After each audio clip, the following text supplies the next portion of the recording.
Assalamualaikum warahmatullahi wabarakatuh. Berita uronyo.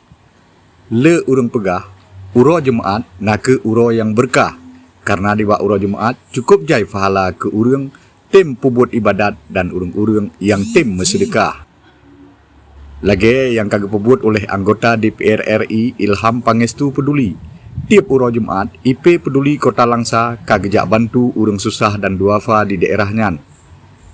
Nibak Jumaat berkah tanggal 25 bulan Leher tahun 2022, tim IP Peduli Kota Langsa yang diketuai oleh Erdiwan, uronyo kagak ajuk sembako kene Hadijah umur gopnya 70 tahun, urang Gampung Bukit Metuah, Kecamatan Langsa Timur, dan kene Hafifah umur gopnya 67 tahun, urang Gampung Sukajadi Makmur, Kecamatan Langsa Baru, Kota Langsa.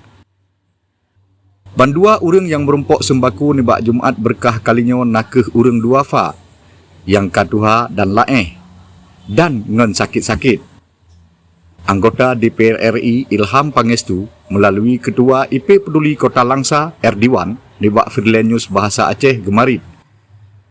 Semoga bantuan sembako yang gejak intatnya jik dimanfaatkan oleh urang-urang susah dalam rangka disambut bulan suci Ramadan.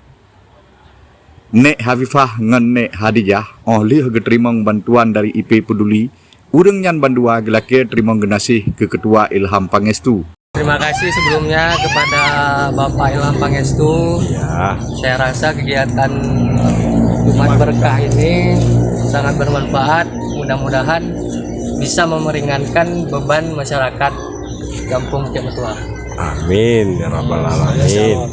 Saya sebagai calon Geci Kampung Bukit Metuah memohon bantuan kepada Bapak Ilham Pangestu.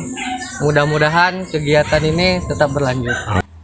Sedaya gemu doa semoga Ilham Pangestu bersehat sabi, beik gebiki ke rakyat yang tengah lam susah.